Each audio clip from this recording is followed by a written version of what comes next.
What's up everyone, Jack from Half Chrome. Today I want to tell you about 5 things that I think everybody needs if you're going to be flying FPV. Now these are some accessories, extras perhaps, perhaps not. So let's take a look. What do I think you need if you want to fly FPV?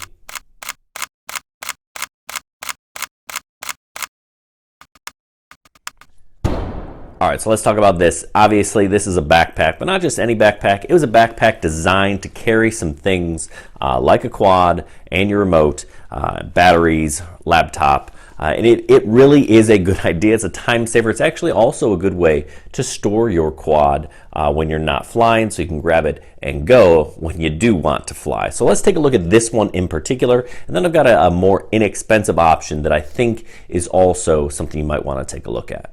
Okay, so first, obviously, I have a backpack here. You'll see on the front there's this nice little buckle where I can attach my quad. Now I've got a 215 or a 5-inch here on the front because you don't want to put something like this inside of a bag, right? Along the side here, I got a couple of extra straps for some mini quads or micro quads. You could also put a tripod here if you wanted. Now inside, I've got these kind of detachable pieces here where I can kind of configure what I'd like. Now, obviously you need your remote, some goggles, I threw in a camera, and some batteries. So those are some accessories. Then I've got a nice pouch here for some tools, and also over here, I've got a spot for a laptop. Now this case in particular from iFlight also has a rain cover that you can throw on top to keep things dry if you happen to get stuck out inside the rain. Hopefully you're checking the rain forecast so that doesn't happen to you. But back to this here, again, I really like this particular backpack. We got a strap here for a water bottle if needed, but it really makes getting things out in the field a little bit easier, right? You have everything you need. Maybe you want to throw a soldering iron or some pliers, extra props, things in there. You could also put some extra props in here.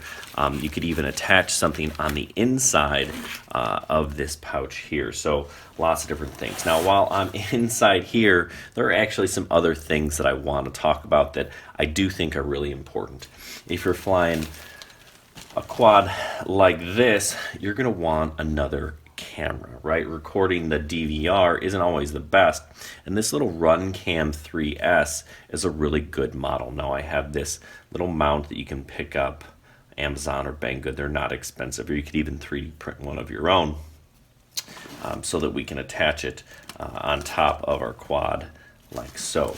But this little RunCam, and I'm going to do a review of it later, but if you want to check out, Joshua Bardwell did an excellent one comparing this to a GoPro Session, right, which is basically the small same design. Now, RunCam actually had to discontinue making something like this and then brought it back when GoPro decided to not produce them anymore. So this is a camera that I would recommend, right? It's not super expensive. You can get it right now for about $85, which is a heck of a deal. Now, is it as nice as a GoPro? Probably not. No, not quite, but it really does a pretty solid job. So if you're looking for a good, inexpensive camera, I would definitely recommend this RunCam 3S here. So if you don't want to spend really big bucks on something like this at 85 or Hero even more, you can get something pretty inexpensive that'll do a pretty darn good job. Now, it's not going to bounce quite as well. It's going to be a little bit heavier, a little bit bigger, but if you're running something super powerful, it really, you probably won't notice it. And then, save your money, pick up something like this. All right, what else do I recommend? Absolutely, you want something like this as a Lipo battery bag. Now, is this going to prevent fires? No, but it is going to suppress fires, or in a lot of cases can save your butt. Does that replace checking your batteries? Absolutely not. You always need to check your batteries before you fly, after you fly, before you charge, while you're charging. Don't leave anything unattended.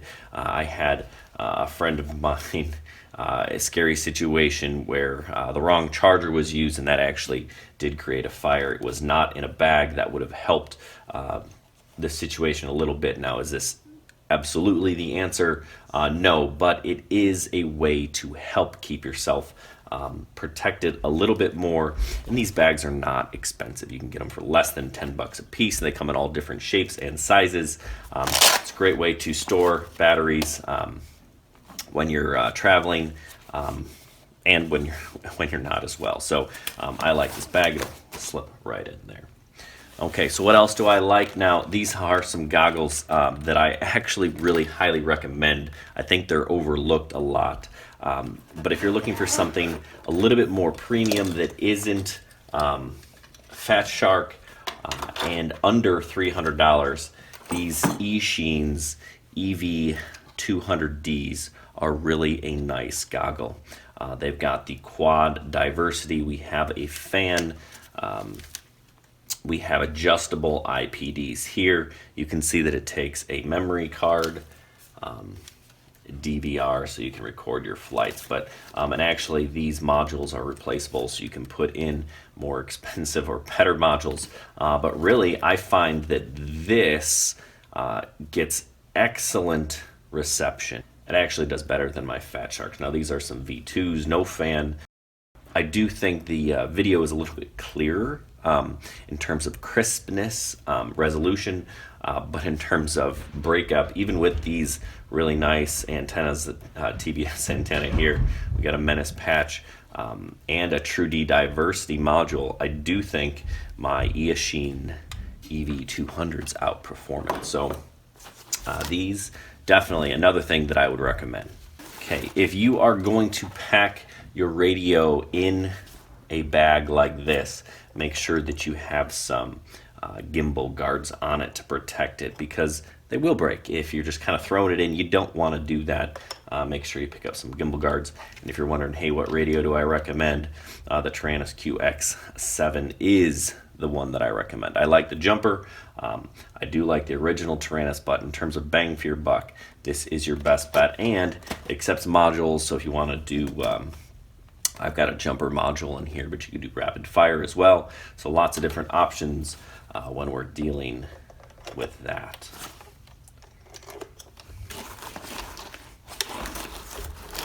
Okay, so let's take a look. This is a bag that I use, that I like. I'm a big fan of, but there are other more inexpensive options that I want to show you as well.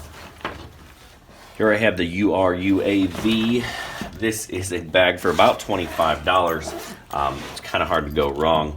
I've got some other stuff in here. You can see my radio fits nice and snug. This is the Devo 7. My Taranis will fit in here as well. I often will use this when I'm flying micros. We got our Mobula 7 right here. This is a fun little quad. The thing I like about this bag, one, the price is 25 bucks. And two, you can see everything kind of fits super snug in here, which is nice. You can fit a 65 or a 75 millimeter quad in there. Spot for my batteries, spot for a charger, maybe some extra tools. I got some props in here, inside this little mesh zipper space for some more tools. But this bag is nice for micros. For 25 bucks, heck of a deal. Now I can't get my goggles in here, so that's kind of a bummer, but a lot of your goggles will come with a case. You're definitely gonna want a bag to transport your stuff and to keep it safe. All right, so I said there are 5 things that I highly recommend. 1, you want a bag or a case. I showed you 2 different options today. 2, you're gonna want an external camera to record video, especially for flying big quads. That Runcam 3S is an excellent one. 3, you need some goggles, and you don't have to break the bank. Those EV200Ds are excellent for under 300 bucks. 4, keep yourself safe. Pick up some Lipo battery bags. All right, the last thing I recommend is something like this, a micro. Now, this is the Mobula 7. Excellent, flies on 2S or 1S. A whole lot of fun. I really like it. Then there are smaller ones like this URUAV, brushless 65, tiny whoop style. And of course, on the side of that backpack, I have my Tiny Hawk, which is my ultimate favorite. And these things, they're not going to break the bank. The Mobula 7's right about 80 bucks right now. This one's probably 75, and the Tiny Hawk a little bit more expensive, just under $100. But they're awesome. You can fly them inside, you can fly them outside. So when the weather is bad, take it in the basement and fly it around. I hope this was helpful, and make sure you check us out on halfchrome.com. We're also writing for the Drone DJ. Get over and check out his website as well, and don't forget to subscribe. Happy flying.